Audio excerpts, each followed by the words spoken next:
Paz seja convosco. Amém. Minha voz está 2 tons abaixo do tenor. Estou meio rouco. Ontem estive dando aula, falei acho que mais de 5 horas. Minha voz está meio estranha.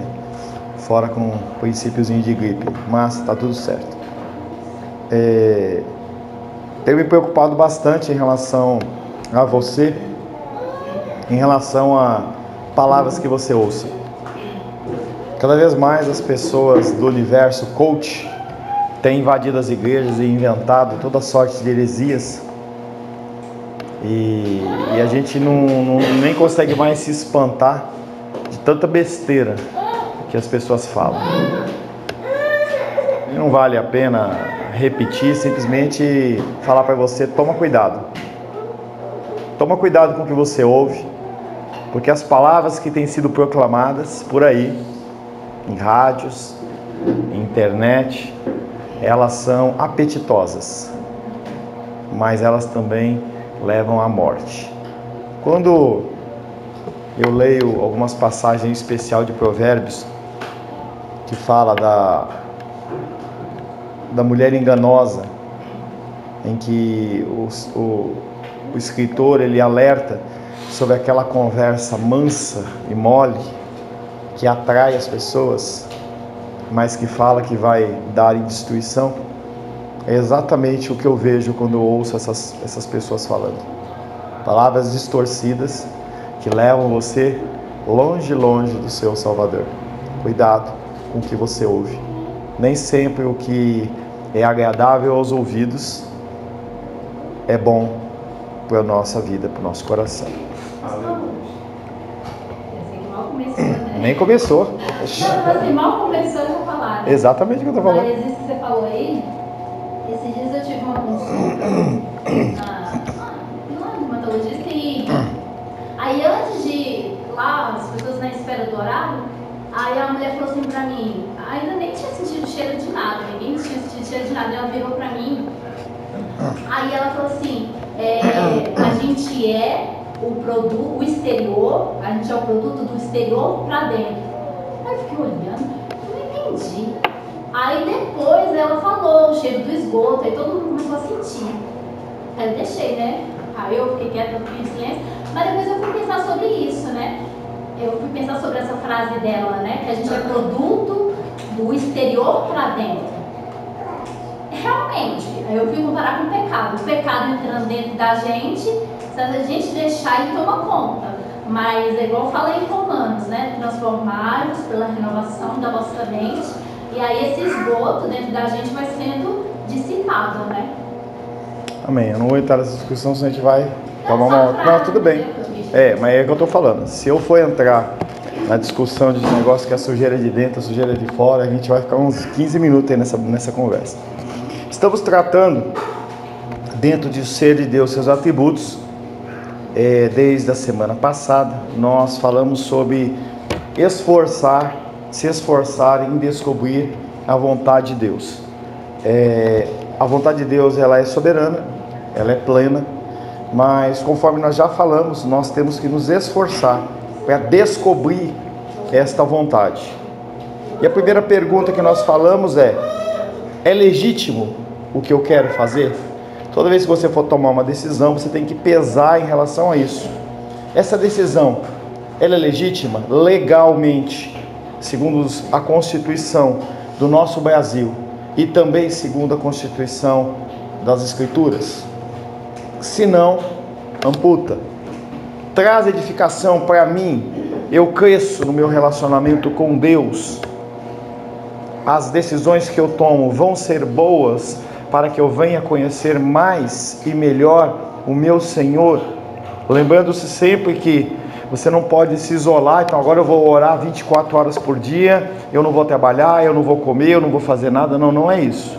Mas as decisões que você toma trazem edificação para você em relação ao conhecimento de Deus?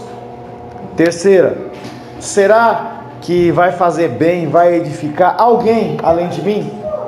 O meu próximo, ele vai ser edificado? Os dons, o fruto do Espírito, ele existe basicamente para te capacitar a dar um bom testemunho do nosso Senhor. Essa atitude vai fazer com que o reino de Deus ele cresça, seja exaltado ou não. A outra pergunta que nós tratamos na semana passada: há o perigo de eu me tornar escravo do que eu estou querendo fazer? Às vezes uma coisa é lícita, tá? Ela faz bem para mim, faz bem para os outros, mas será que eu não fico escravo dela? Será que aquilo não vai fazer com que meu coração se endureça? Isso aconteceu muito com os fariseus. Eles tinham tanta vontade e desejo de ser fiéis à palavra, que além de eles jogarem uma carga enorme sobre a própria vida deles, eles jogavam uma carga muito maior em cima dos outros, e eles não conseguiam se livrar daquilo. A adoração à lei, ela era superior à adoração ao próprio Deus. A gente vê bastante isso. Gostou, né, Sheila? Até assustou, né?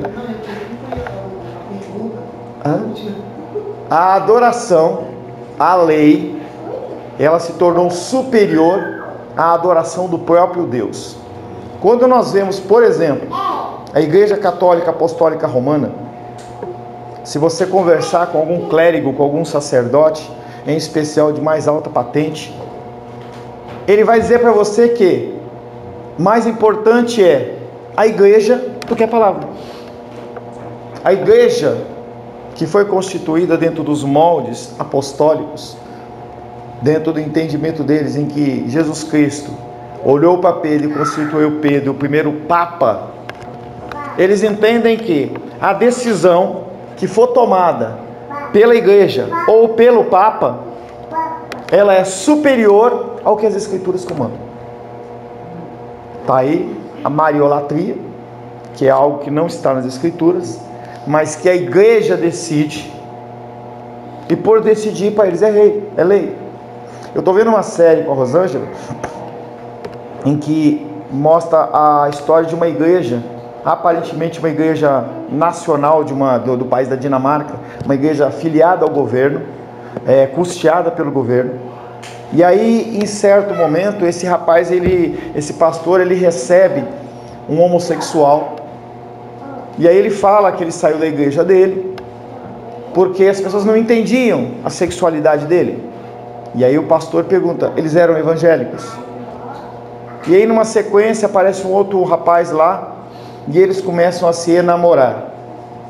E aquele primeiro, ele começa a ficar incomodado com aquilo, e o pastor leva eles para o batismo, atestando que aquilo é natural. Numa outra cena aparece esse pastor evangélico indo lá conversar com ele. E aí na sequência esse rapaz, que é o ex-evangélico, ele volta para a igreja dele. E aí esse pastor dessa igreja, que não tem nada de cristão, só aparentemente, ele vai lá e fala, ele entra na igreja e fala assim: não, você tem que voltar, tal. E o pastor começa a entrar num diálogo com ele e fala: o que você está fazendo está errado.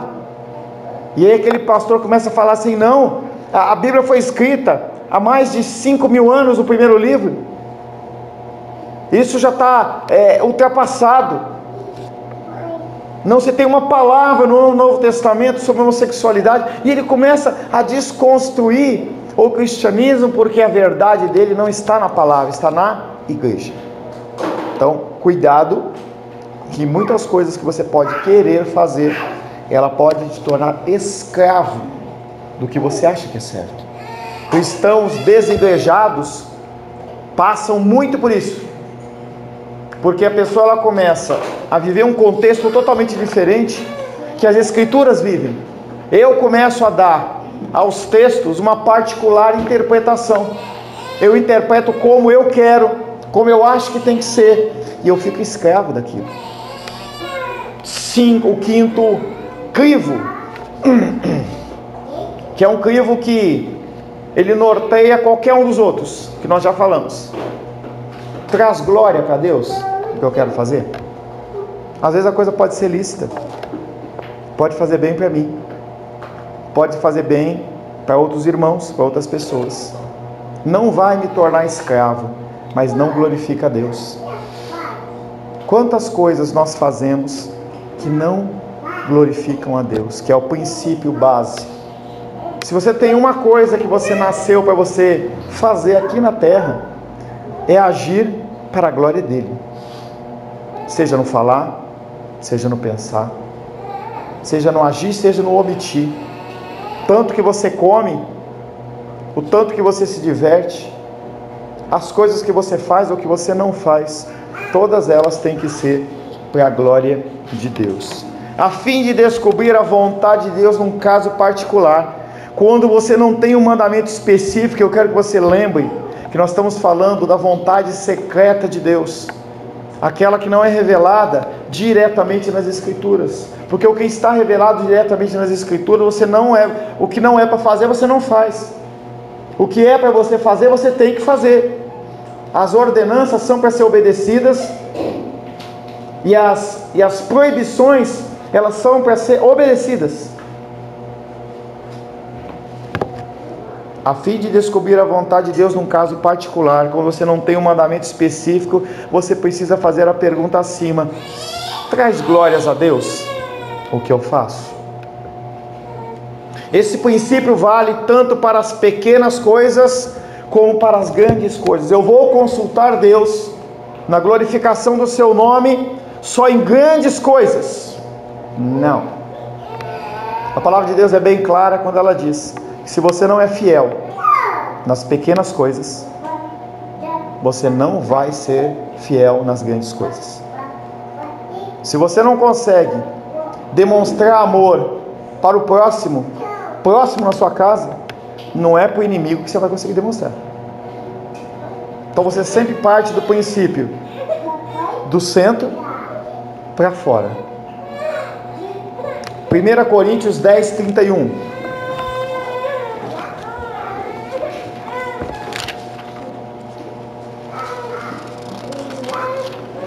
1 Coríntios capítulo 10, verso 31.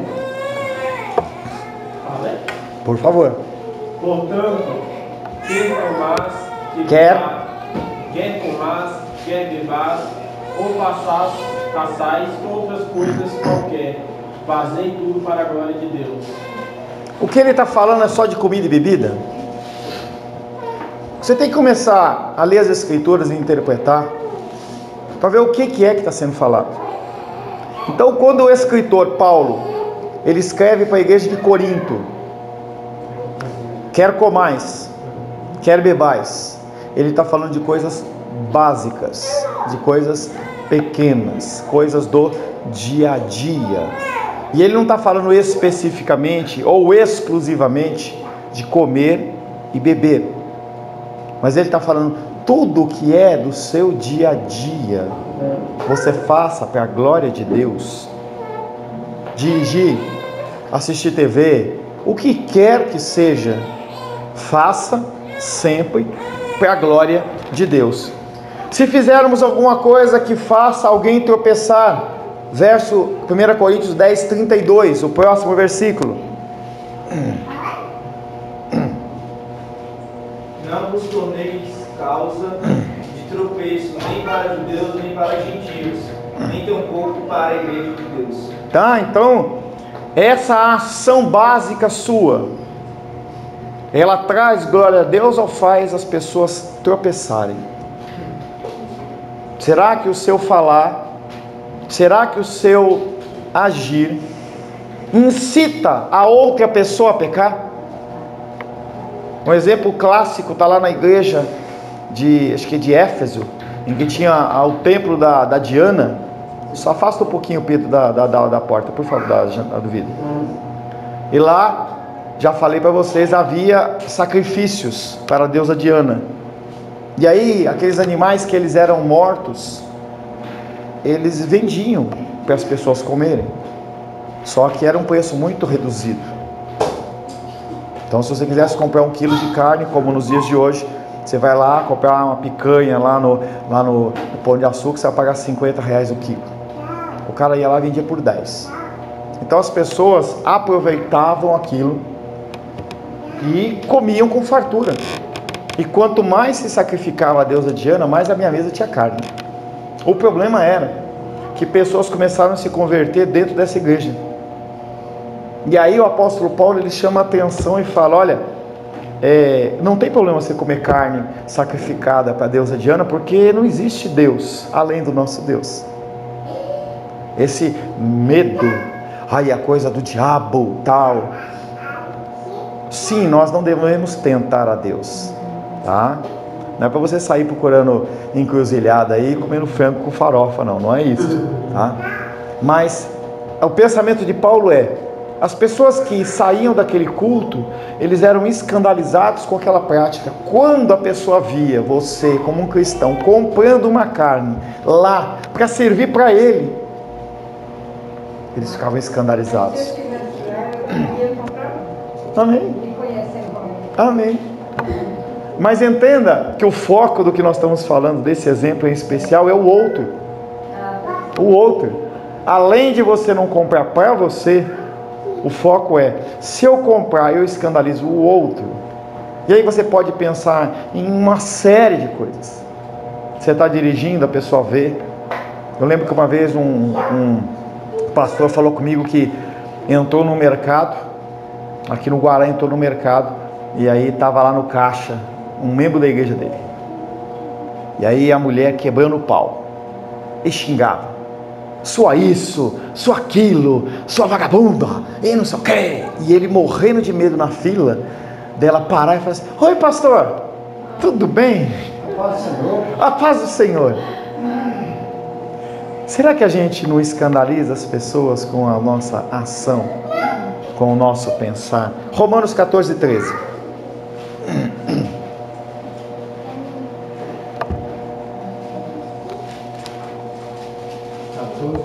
14:13. Esther, por favor. Não julguemos mais uns aos outros, pelo contrário, tomai o propósito de não pôr tropeço ou escândalo ao vosso irmão. Tá, mesma coisa. Além de você evitar, você tem que orar para que Deus te conceda graça, não só para que você esteja naquele dia, pela graça de Jesus eu lá estarei, não só para isso, mas para que você consiga, sabendo dos seus pecados, do seu jeito de agir, você saiba que você não pode agir de tal forma que venha incitar o outro a pecar. Nós sabemos o que nós fazemos que incita os nossos próximos a pecar, e mesmo assim nós fazemos. Tem um versículo, não sei se faz link com esse versículo. Olha, link. Fala.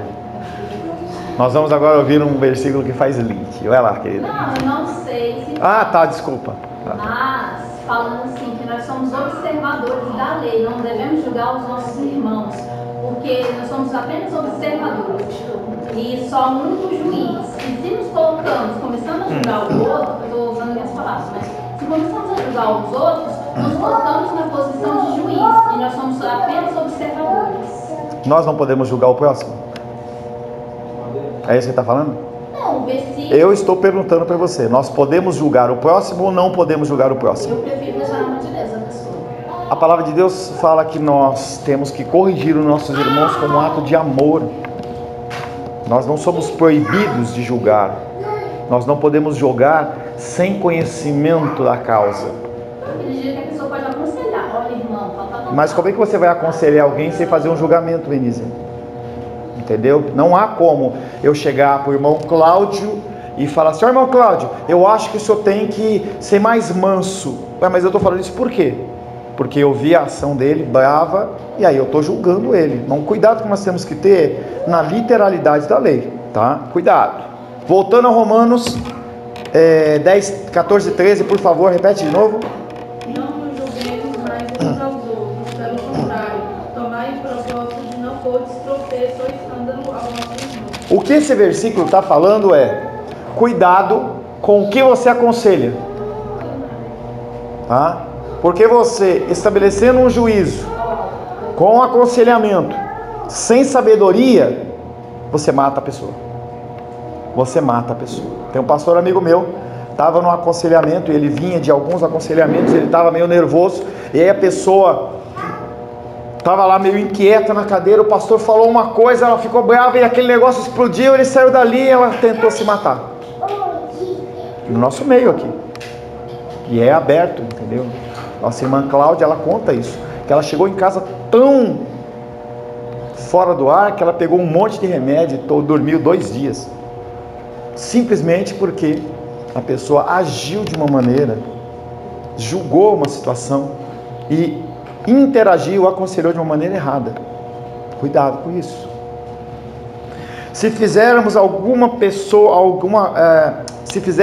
coisa que faça alguém tropeçar, ou que faça um irmão perecer, você pode falar algo que mate alguém? Pode. Pode. As nossas palavras, elas têm mais profundidade na agressividade do que um murro na cara. Um soco que você leve, uma agressão física, ela, claro, depende da agressão, mas em regra ela vai se curando. O tecido se cura, os ossos eles se ligam, mas o coração ele demanda muito mais tempo para ser curado. Romanos capítulo 14, verso 15, Esther ainda. Se por causa de comida o teu irmão se entristece, já não anda segundo o amor fraternal. Por causa da tua comida, não faças perecer aquele a favor de quem Cristo morreu. E aí nós voltamos para aquele exemplo que eu dei para vocês de Diana. Um simples fato de você comer uma comida que a pessoa acha que é pecaminosa. Exemplo. Outro exemplo. Nós vivemos dentro de um ambiente cristão evangélico em que as pessoas elas têm pressupostos. Igrejas têm pressupostos, da mesma maneira que você tem. Pressuposto é o quê? Uma coisa que eu trago comigo de passado, da minha criação, do meu tempo de outras igrejas. Se você entrar numa igreja tradicional, dependendo da igreja, e aí eu vou retomar um exemplo da semana passada, o problema com o álcool é algo que é pontuado como um pecado mortal. Mas se você falar mal do seu irmão, não tem problema. Eu posso fazer um comentário. Afinal de contas, eu estou querendo fazer com que as pessoas orem pela situação. E nós somos mestres em dar uma roupagem espiritual para situações que são podres do nosso coração. Cuidado, que palavras podem levar pessoas à morte, tanto física como espiritual. E nesses tempos que nós vivemos, em que as pessoas elas estão desequilibradas, entenda, as pessoas nos dias de hoje, elas estão desequilibradas. A quantidade de remédio tarja preta que está no mercado, em que as pessoas estão consumindo, leva a gatilhos e estopins que você não consegue mensurar. Às vezes uma palavra que você dá para a pessoa é o suficiente para ela literalmente tirar a sua própria vida. É uma coisa que é um cuidado enorme que eu como conselheiro tenho que ter, como pastor. Porque a pessoa ela se encontra numa situação tão desesperadora, como aquele exemplo que eu dou para vocês da pessoa dentro do lago Paranoá, se debatendo sem saber nadar, e afoga uma vez, afoga a segunda. Qualquer coisa que você falar, a pessoa pega. Então, essa semana nós vivemos uma experiência dessa com amigos. Que momento desesperador, né? Mas eu vou contar a história. Sei que Deus abençoou de tal forma, eu liguei para outra pessoa, essa pessoa ligou para outra, fez uma coisa bem rápida. Ela tinha dito para mim, eu estou a ponto de pegar uma corda e me enfocar aqui nisso. E eu liguei para essa pessoa, fizeram lá a conexão. Dentro de poucos minutos, vou dizer para o senhor, 15 minutos, ela estava dando risada. A mesma que disse que ia se enfocar. Porque a palavra girou a benefício dela, porque tinha Deus, a pessoa para quem eu liguei. Aí foi fazendo a conexão. É uma coisa assim. 6 coisas Deus odeia. E uma coisa Deus abomina: aquele que faz contenda com os irmãos. Você falar mal de alguém, você mata ela, mata essa pessoa. Pastor, eu não entendi isso que você falou sobre a gente coloca roupagens espirituais em coisas. Campanhas nas igrejas. venha para a igreja e você vai ser abençoado. Faça uma campanha de 7 semanas, porque o versículo tal diz tal coisa, e você vem e está nas escrituras, e não está nas escrituras, o texto não está dizendo aquilo. O objetivo da pessoa não é te abençoar, é recolher dinheiro. Eu dou uma roupagem espiritual para algo, vestes toda resplandecente, eu dou uma roupagem espiritual para que você ache que o que eu estou falando é espiritual, e não é espiritual, é totalmente carnal. Se você olhar músicas, se você olhar essas pregações aí que tem hoje de coaching, se você olhar as coisas que têm sido faladas, elas não têm o objetivo de falar de Cristo, tem o objetivo de falar de qualquer outra coisa, menos de Cristo. Campanha da prosperidade, campanha disso, isso, daquilo. O objetivo deles é o quê? Fazer com que você fique refém. É um terrorismo psicológico, que é muito mais grave, muitas vezes, que um terrorismo físico. A pessoa te induz a uma lavagem cerebral de tal maneira que você fica enredado naquela situação e você acha que se você não fizer aquilo, você está perdido. Então eles usam o espiritual para coisas naturais. Uma outra motivação. Claro. Se fizermos alguma coisa que faça alguém tropeçar, ou que faça um irmão perecer, ou que não traga crescimento para outro, não estamos fazendo algo que seja para glorificar o nome do Senhor. As nossas ações ou omissões, elas vão ser pesadas no dia do juízo. Vai ser um dia em que as pessoas, elas clamam. Nós cantamos e falamos Maranata. Uns 2 domingos atrás nós falamos sobre essa palavra Maranata, que é os discípulos falando: vem Jesus, vem Jesus, vem Jesus. Lembra que lá em João, quando Jesus aparece no centro deles, e aí eu comentei que eles começaram a estabelecer como no fim do culto, eles falavam Maranata, Maranata, porque Jesus já tinha vindo uma vez e eles estavam falando para Jesus se colocar fisicamente no meio deles. Era um costume da igreja, tá? Esse dia do juízo vai ser um dia em que não tem nada a ver com algodão doce, tem a ver com trevas. Quando você vê a ação no Antigo Testamento, e por isso que é interessante você ler o Antigo Testamento, a figura de Deus descendo sobre o Monte Sinai não era de rojões e toques de violino, eram nuvens negras que cobriram ele, e aqueles trovões e relâmpagos, e o povo morria de medo, porque o dia do juízo do Senhor, ele não vai ser fácil, porque o seu coração e o meu coração vai ser exposto perante ele. E aí todas essas pequenas coisas, todas essas pessoas que você matou, elas vão ser colocadas na tua presença. Lembra, dentro de um contexto logístico ou natural, isso para nós é impossível de você imaginar, mas nós estamos falando em eternidade. Eu lembro que certa vez, quando eu fui lá para Disney, pega esse copo aí, por favor. Lá na Disney, eu lembro que as filas dos brinquedos lá são diferentes daqui. Então, se você vai para uma atração qualquer lá, e aí se demorar 1 hora para você chegar na atração, na fila tem uma série de coisas, eles têm vídeos, eles entretem você na fila. Não sei como vai ser lá, se vai ser todo mundo ao mesmo tempo, se vai ser tal. Eu sei que você vai estar perante Deus e você vai ter o teu coração exposto em relação a todas as suas ações e omissões, da qual não glorificaram a Deus, tá? E aquele a quem é muito é dado, eu vou estar na fila antes de você, tá? Glória a Deus, né, irmão? A vontade do Senhor, ela é medida pelo que fazemos com o intuito de trazer glória a Ele. É curioso que não há nada do que fazemos que possa escapar desse princípio bíblico. Nada escapa desse princípio. Tudo o que você fizer tem que ser com a motivação de glorificar Deus.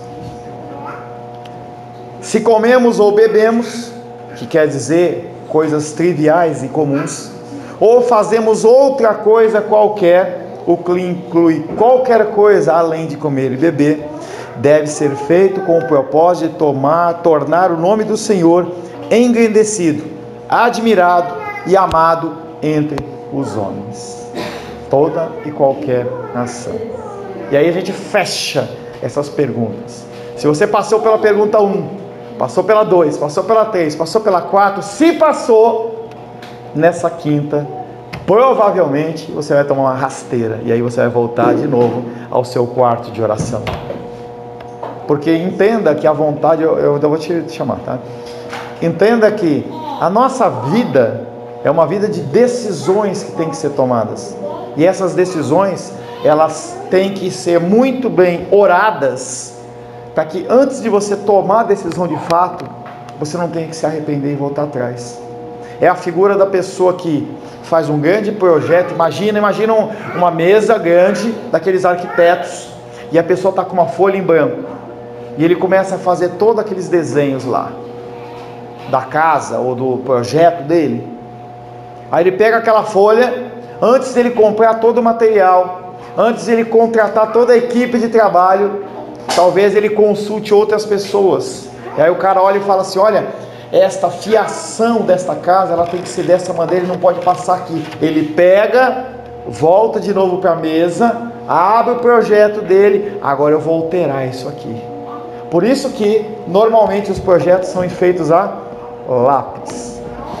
O que tem a ver isso com você? Antes de você colocar algo em vias de fato, pense muito bem, ore muito antes de tomar a decisão, porque depois que você decidiu, sim, você pode se arrepender e voltar atrás, mas tem danos, tem consequências.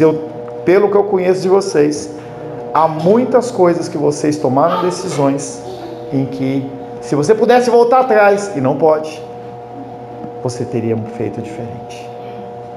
Isso acontece demais dentro do nosso meio. Um versículo do apóstolo Paulo, acho que é do apóstolo Paulo, falando que nós temos essa riqueza em vasos de barro, para que a excelência do poder seja de Deus e não nossa. E aí é tipo meio que um devocionalzinho pequenininho falando isso, que a verdade do Evangelho de Cristo vivo dentro de nós, que somos vasos pequenos, né? Então assim, Cristo brilha através das rachaduras desse vaso pequeníssimo, né? Da verdade do Evangelho, né?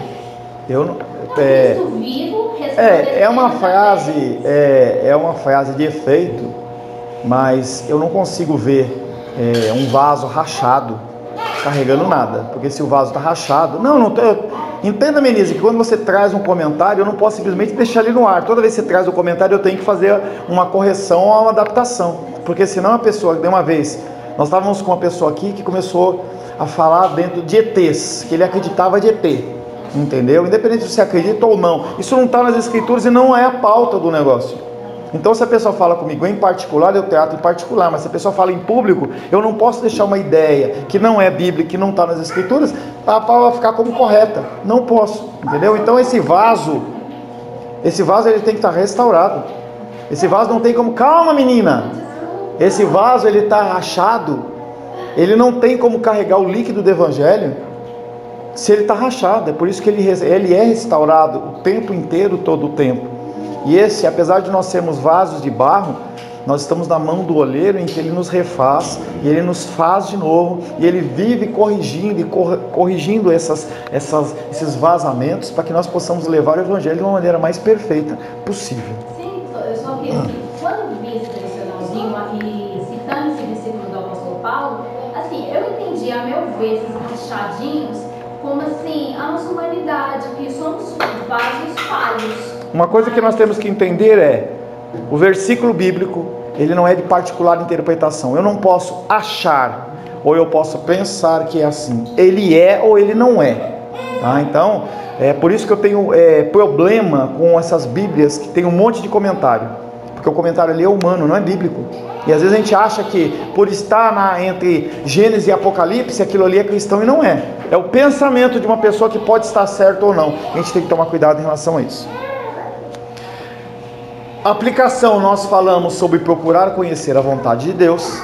Falamos sim em esforçar para descobrir a vontade de Deus. E por último, nós não podemos ficar com esse projeto apenas na nossa prancheta. nós temos que pôr em prática. Tropeçando ou não, errando ou não, nós não podemos ficar numa condição, eu não vou fazer nada porque eu não sei se o meu projeto está certo, eu não tenho certeza, então eu não faço nada. Não, não é isso. Nós somos chamados a tentar fazer com a maior excelência possível, mas acima disso nós temos que fazer. Mesmo que você seja um vaso rachado, você tem que fazer. As pessoas, elas ficam esperando um sinal divino dos céus, como se um anjo fosse descer para comissionar, e não há isso. A ação mínima já está nas nossas mãos. E eu falava ontem para a turma que eu estava dando aula, se você ousar chegar para Deus e falar: Deus, envia pessoas, Deus vai enviar, dentro da sua capacidade. Pode ser que você tenha apenas que pegar essa pessoa pela mão e ajudar essa pessoa a andar 1 quilômetro espiritualmente. Pode ser que você tenha que ser babá dessa pessoa a vida inteira, em que a pessoa pode precisar de uma palavra de conforto, a pessoa pode precisar de um versículo bíblico, ela pode precisar de uma interpretação. Será que você não tem capacidade para chamar alguém e falar assim: vamos estudar esse livro junto? Olha, o que você acha da gente pegar esse livro de Colossenses aqui, que tem 3 capítulos, e a gente fazer um estudo disso? Mas eu não tenho capacitação. Se capacite. Vamos ler? Vamos. Olha, eu estou com dúvida em relação a isso. Olha, eu quero saber o que é isso.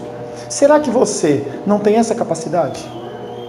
Deus não está preocupado em se você vai para Nigéria, para Uganda, para Bangladesh, onde quer que seja.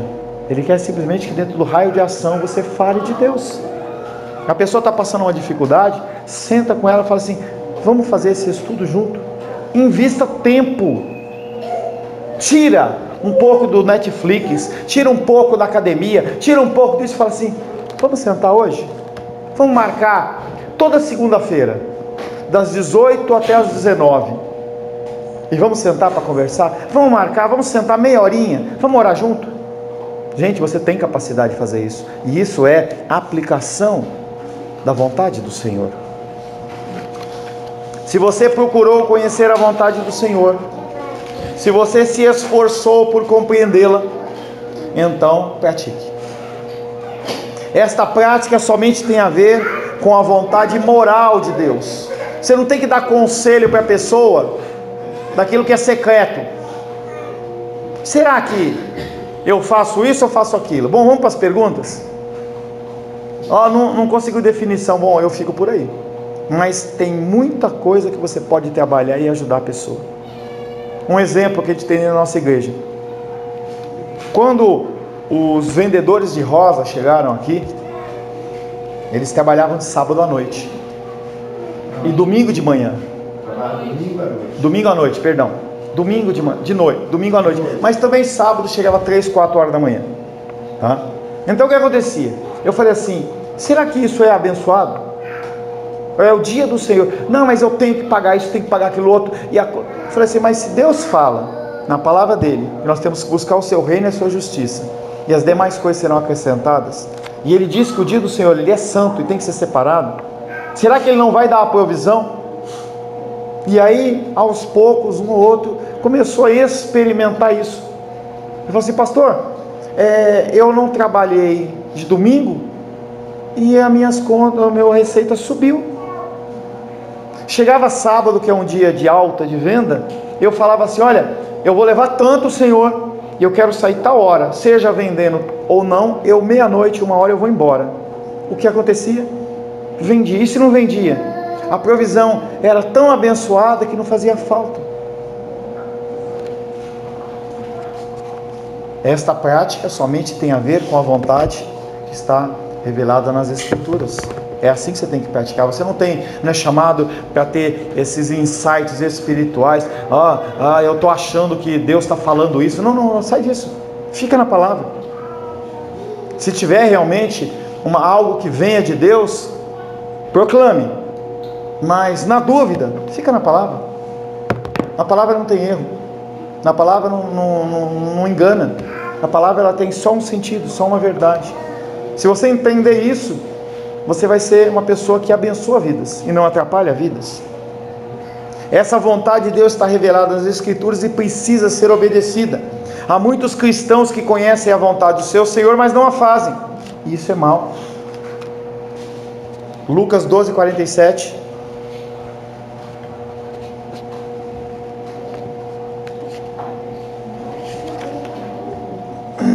Lucas 12:47.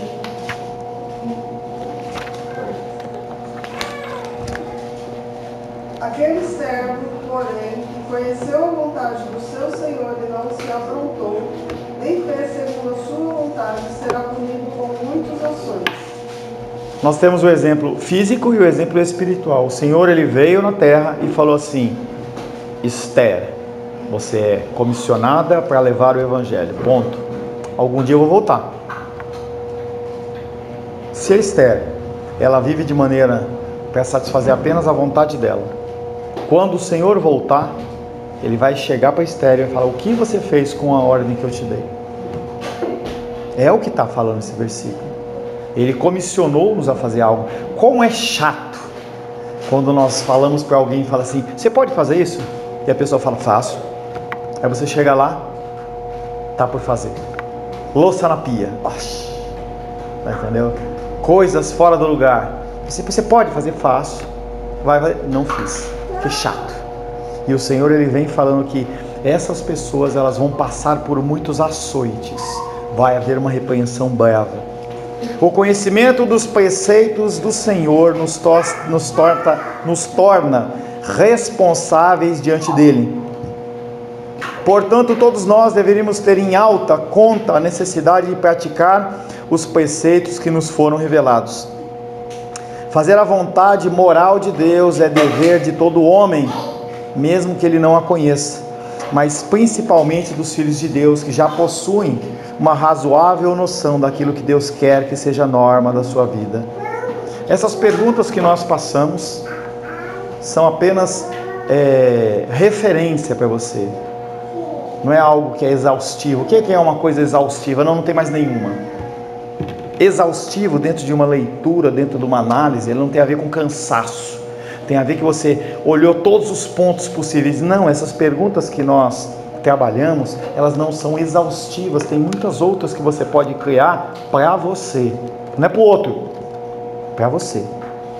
Dentro das suas dificuldades, dentro do seu pecado de estimação que está aí guardadinho no teu coração, que você gosta de praticar ele, estabeleça vínculos não, crivos, para que você perceba que quando isso estiver ocorrendo, você corta.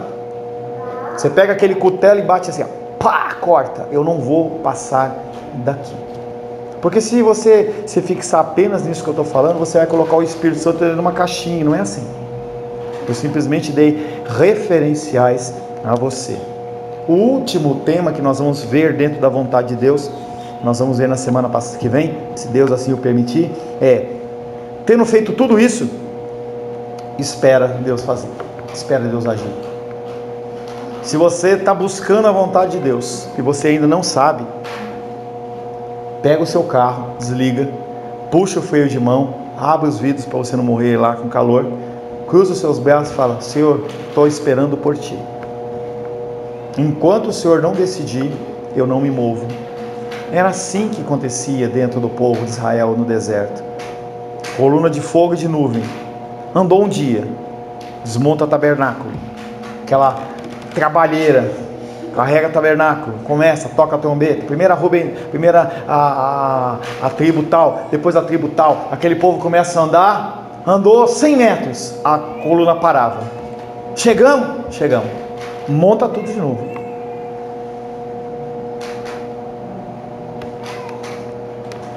Andou, agora vocês vão ficar aqui 1 ano esperando.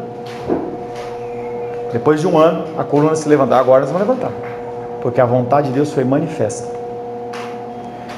Não há decisão que você precise tomar que não seja urgente o suficiente, que você não possa esperar Deus falar com você.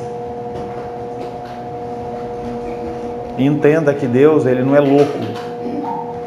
Se você tem realmente uma decisão urgente de saúde, ou faz ou não faz, ou opera ou morre.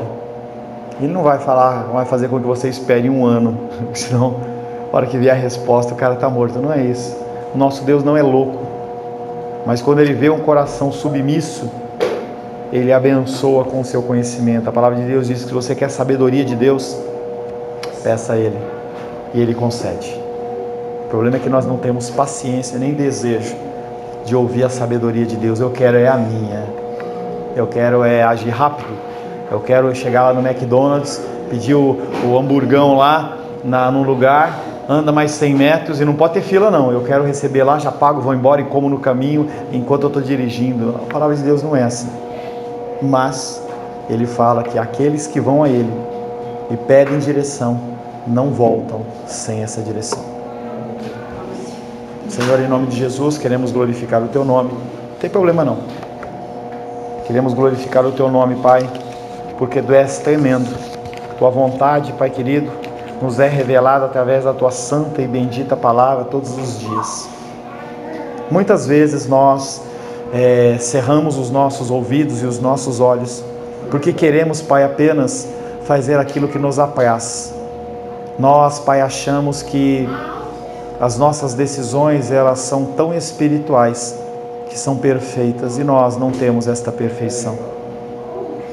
Que o Senhor possa, Pai, não desistir de nós, que o Senhor possa continuar nos instruindo, que o Senhor possa, Pai, embutir nos nossos corações o temor e o tremor da Tua presença, e nós possamos fazer tudo para glorificar, exaltar e bendizer o Teu nome, em nome de Jesus. Amém. Graças a Deus.